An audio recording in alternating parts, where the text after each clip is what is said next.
We actually have 4 divisions under one roof. We have personal care, we have traditional home health care, we have kind of a transitional care program as well with an NP, and we also have hospice that way too. We have approximately 125 staff, PRN, full-time, part-time, both clinical and non-clinical.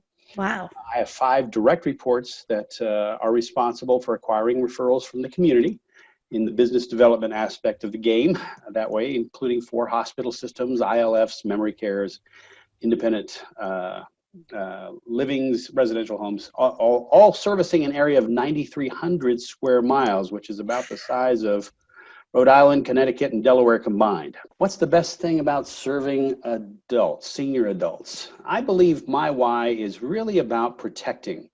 I'm not a really natural caregiver. I'm not the natural nurturing type. I'm a good husband, don't get me wrong, but I'm not the natural caregiving type. And so I've really kind of gravitated toward more of a protecting a vulnerable population, and that is seniors for me. And I've got intense opinions about that. I've actually been the president of a group called Uniting New Mexicans Against Adult Abuse here in New Mexico. Wow. So exploitation, abuse, and neglect are really high on my charge that way to make sure.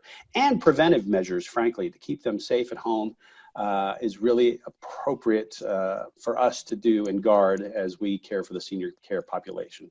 Well, first of all, on the site issue, as far as your own internet site and so forth, it should be informative and educational, and if possible, linked to other nonprofit organizations. I like to do that when I can, including legal, medical, informational modifications, and so forth and so on.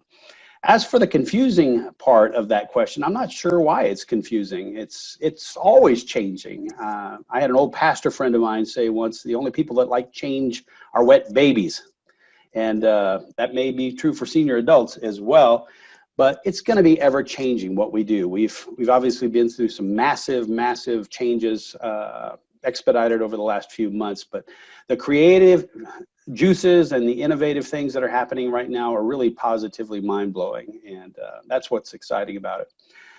Best we can, we all need to be nimble. We all need to use that overused pivot word to really kind of make sure we're solving the new challenges and opportunities that we have in front of us. There are so many unsung and sung heroes, frankly. I think the group I think about most are the professional non-medical caregivers, honestly, and the family caregivers that are out there. In the millions, obviously, we're 60, 70, 80 million people are actually doing caregiving.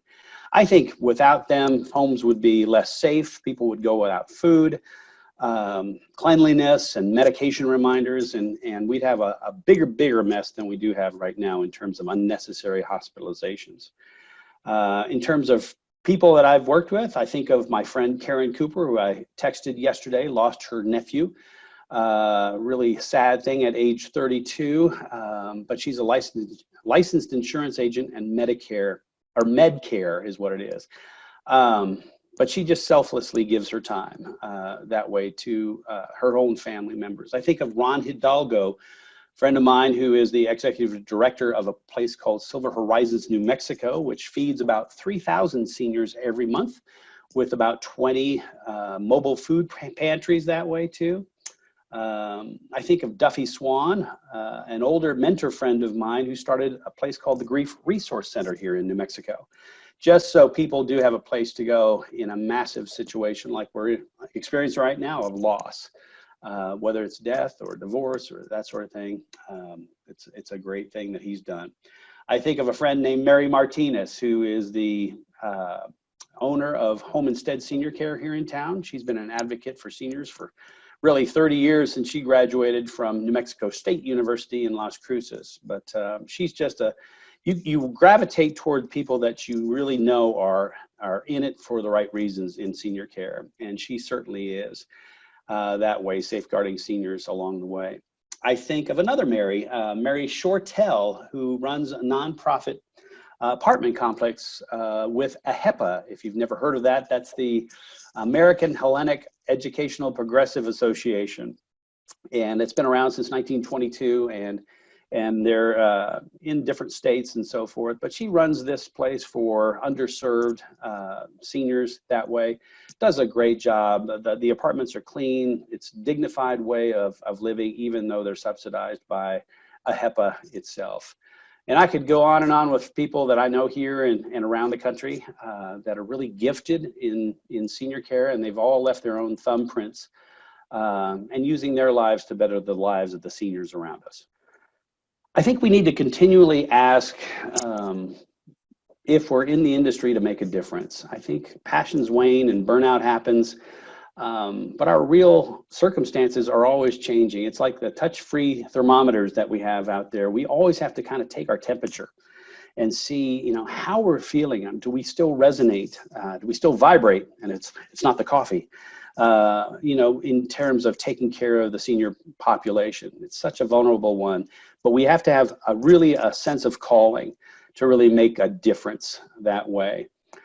We all know that when you work your passion, you work better that way too. So, and we'll all have challenging, bad, frustrating days, but in the cumulative look, when you really look at your life and the end of the day, are you vocationally present?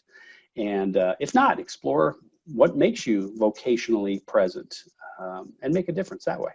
I think my best and favorite way to celebrate a win is really sitting around a fire pit at night with my wife, drinking a glass of red wine. I've had heart issues. I have heart disease. So, hey, it's good for me. Don't judge. In the workplace, I celebrate wins by really writing either by hand or email or text, just unexpected compliments.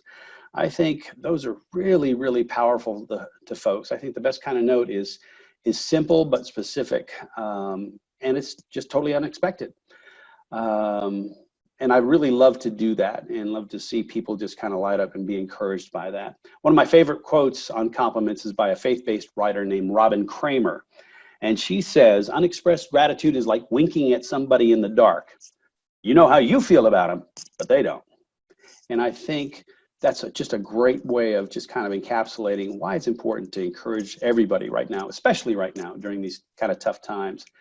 The power and power and an unexpected compliment, I think, should really never be underestimated. It'll help our work situation, helps us be human and kind. And after all, we are humankind. And it reminds us why we're all in this together. God bless. Absolutely.